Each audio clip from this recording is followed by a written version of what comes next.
Hey there, hope you're doing well, my friends. Silouan here, coming to you from Vision Studios. Connection and purpose.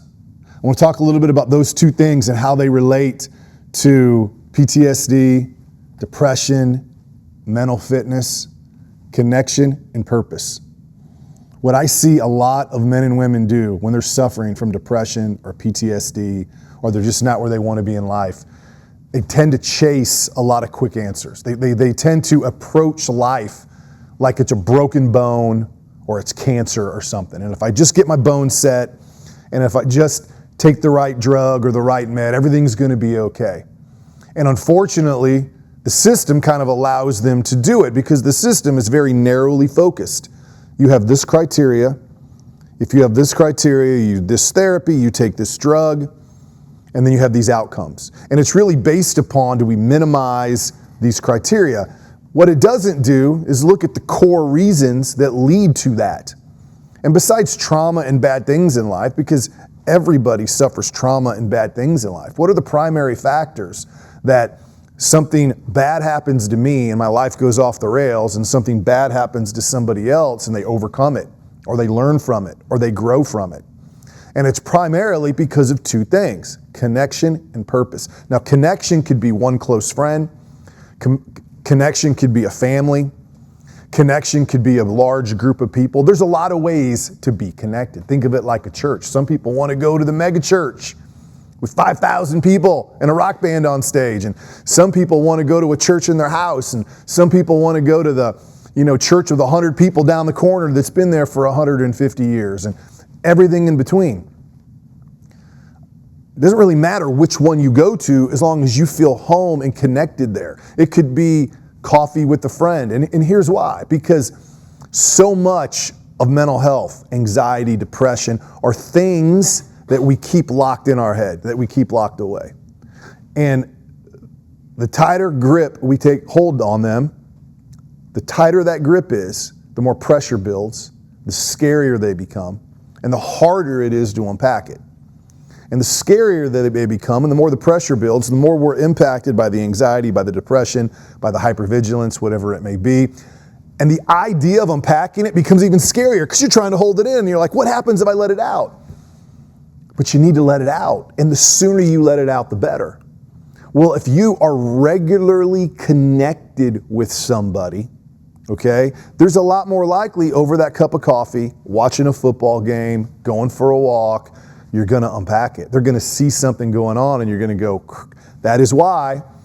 There's a study done last couple of years that showed the strongest protective, and think of that word, protective, meaning it will keep it from happening. The strongest protective factor for depression is connection. Now, why is connection protective? Primarily because you unpack, because you trust that person. And here's the beauty of connection. It can be free. It can be a walk in the park. Even in my small little town here in Indiana, we have a number of cool parks, places to go walk.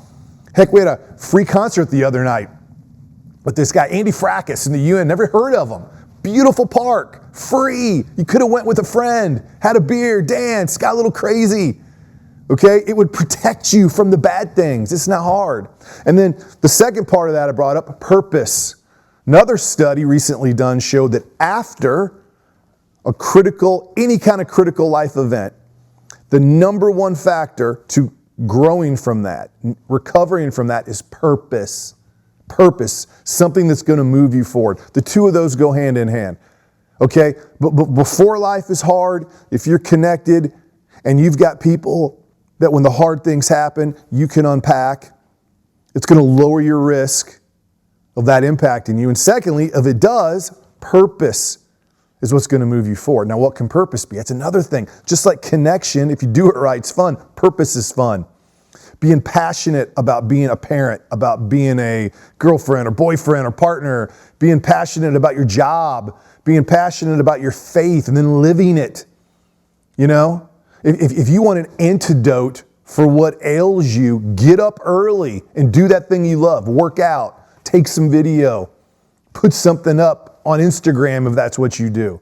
Read your Bible, go for a walk, then meet a friend for a coffee and talk about life. And guess what? There is nothing you could do that would have more impact and effect on your life for that day than those two things. Man, you start every day meeting somebody for breakfast. You start every day doing something purposeful. And you know what? We used to do that. That used to be life. That's one reason I think, even though I wouldn't want to live 50 years ago, there's more depression and suicide today than there was then. Shouldn't be that way. We have all these tools, all this technology, all these possibilities that can make our life great. Think of the things that if we just got up early and met our friends and then hit the day doing stuff, we could get done. And we don't. We don't meet each other for breakfast. We don't meet each other for coffee. Go to a coffee shop now. Everything's drive-through. No one's sitting in there. Heck, Starbucks doesn't want you to sit in there. It's all like steel and concrete. Used to be wood and leather and rocking chairs, and people were hanging out and they were smiling and they were no doubt happier. That is your choice. You choose. Are you going to use all these things around us, all these tools that we have? Are you going to use them for connection and purpose? Are you going to use them for loneliness and isolation? Are you going to use them for disconnection and wasting time and getting to the end of the day and going, what did I do today? Didn't talk to anybody. Didn't do anything I'm passionate about. I just kind of went through the day. And then we wonder why we're depressed. So start with the simple things. You know, I know I got a lot of people that watch these suffering with some pretty heavy stuff. And I don't want to make this seem like it's a simple answer. And you might very well need much more than just those two things. But that's where you start. You start with connection. It can be one person, okay? It could be old friends. It could be family.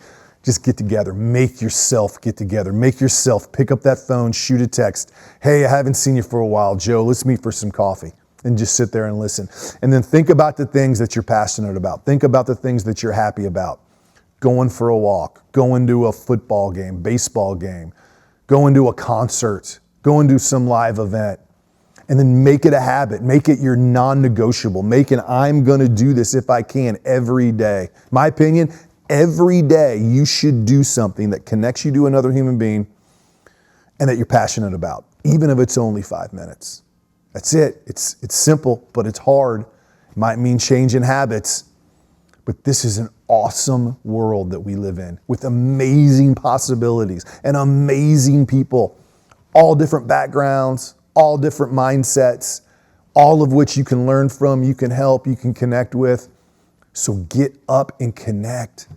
That is the way forward. And I saw it just the other day, doing a Zoom call, people all around the country. I was doing a training, men and women, all different backgrounds, 94 offices, and you know what you saw? A lot of connection.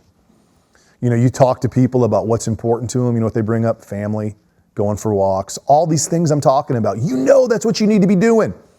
So to steal a great phrase from a shoe company that I don't really buy that much of them anymore, but man, I remember them from when I was young.